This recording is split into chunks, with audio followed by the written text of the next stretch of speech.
Il est de ces récits qu'on ne lit pas, mais qu'on porte, comme des cicatrices ou des talismans. Ce que je vais vous dire vient de loin, plus loin que le désert, plus profond que le silence.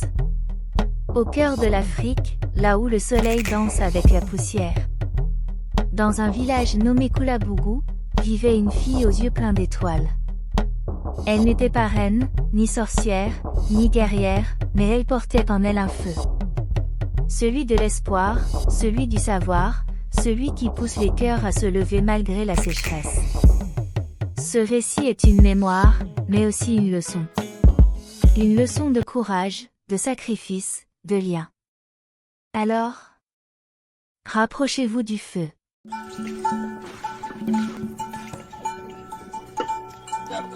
Au premier rayon de soleil, Koulabougou s'éveille doucement. La terre rouge se réchauffe sous les pas des chevaux maghrébins, et les feuilles des baobabs frémissent au souffle du matin. Les coqs poussent leurs chants matinaux comme si la nuit n'avait jamais existé. Quelques femmes, pieds nus, longent l'allée en latérite jusqu'au puits pour tirer l'eau dans des jerrycans de plastique colorés. Des enfants traversent la cour de la case familiale, nu-tête, éclatant de rire. Une fumée bleue s'élève doucement des foyers où l'on prépare la bouillie de mil. C'est dans ce décor pittoresque que vit Aïssata, jeune fille de 12 ans, aux yeux vifs. Elle habite avec son père, Mamadou, cultivateur de mil, sa mère Fatim, tisseuse de pagne, et son petit frère, Souleymane, âgé de 4 ans. La famille vit modestement, mais avec dignité, chaque grain de mil est précieux. Dès l'enfance, on apprend ici que la nature impose le respect, que le soleil donne mais peut aussi prendre. Aïssata part à pied chaque matin pour l'école du village voisin, 5 km aller-retour.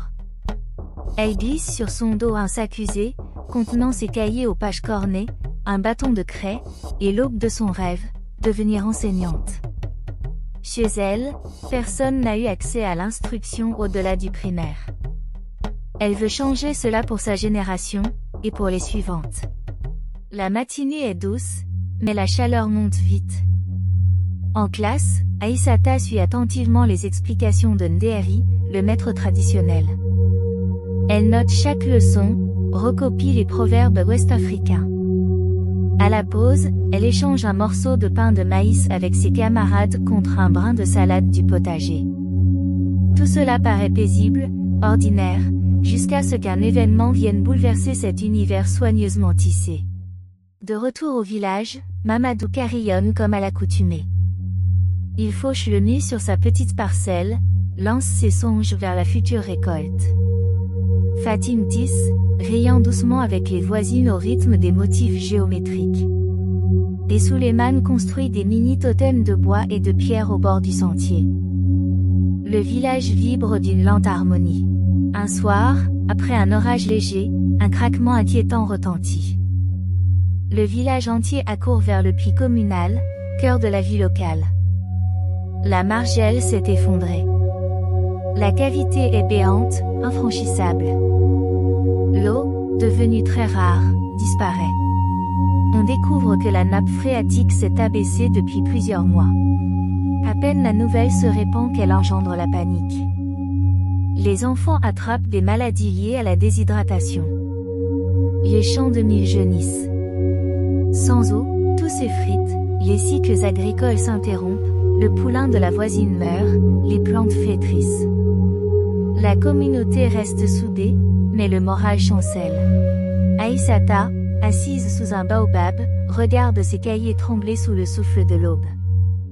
Elle comprend que sans eau, elle ne pourra plus aller à l'école, le futur qu'elle espérait s'efface. Mamadou propose d'aller frapper aux portes de la préfecture pour demander une aide, mais ils savent que l'administration est loin, lente, et que les ressources sont limitées. Face à la crise, le village se rassemble. Les anciens, sous la lumière du feu, racontent les enseignements des ancêtres. L'eau est don de la terre, mais elle exige humilité.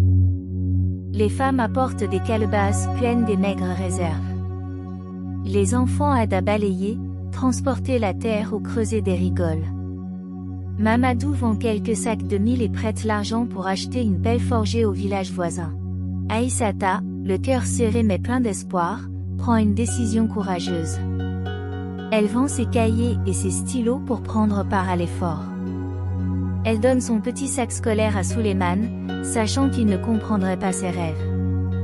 Chaque jour, dès le lever du soleil, elle rejoint Mamadou et les villageois dans la tranchée creusée près du puits effondré. Petit à petit, sous leurs efforts, un espace se forme, un trou creusé à la main. Les jours passent. Le soleil tape. Les mouches et la poussière envahissent le chantier. Beaucoup s'évanouissent, manquent de force. Des chants traditionnels accompagnent le souffle des pelles. Mamadou, affaibli par la fièvre et la soif, insiste pour continuer, car il voit dans ses enfants l'avenir. Les femmes tissent désormais à l'ombre, broyant des feuilles pour soulager la gorge sèche des malades. Les boissons sucrées rares sont partagées équitablement. Suleiman, trop jeune, porte de petites pierres ou surveille les plus petits enfants au campement improvisé. Malgré tout, l'eau reste invisible. Les bénédictions et les offrandes aux esprits anciens n'ont rien donné jusqu'ici.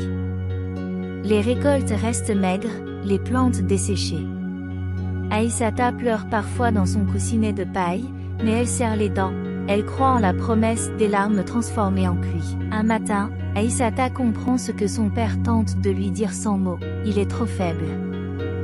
Pourtant, il refuse l'aide des voisins pour abandonner. Il exige de rester. Elle regrette de ne pouvoir porter le flanc de sa force, et sous le soleil brûlant, elle verse des larmes silencieuses. Le village se serre autour du trou, certains vont chercher encore de l'eau à 10 km de là. Finalement, l'effort collectif atteint 6 mètres de profondeur la semaine suivante. Mais l'espoir devient fragile. Mamadou perd conscience. On le couche dans sa case, où Fatine murmure des prières et applique des compresses fraîches. Aïssata, assise près de lui, médite sur les valeurs du courage, de l'éducation, du don de soi. C'est alors qu'une bruine surgit, légère d'abord. Un grondement lointain, un souffle humide. Puis la pluie s'intensifie.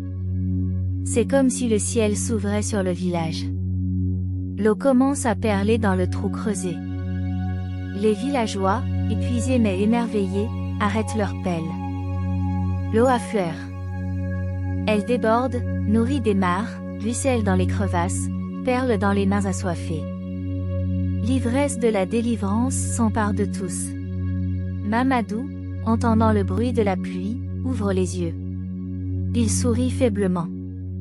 Sa respiration, encore faible, s'épaissit. Fatime appelle les voisines. Suleiman rit en voyant les gouttes. Aïssata, les larmes aux yeux, rejoint le père au puits. Ensemble, ils contemplent l'eau vive, claire comme un cristal africain.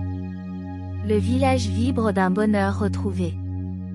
Le puits est réparé, protégé par une margelle renforcée.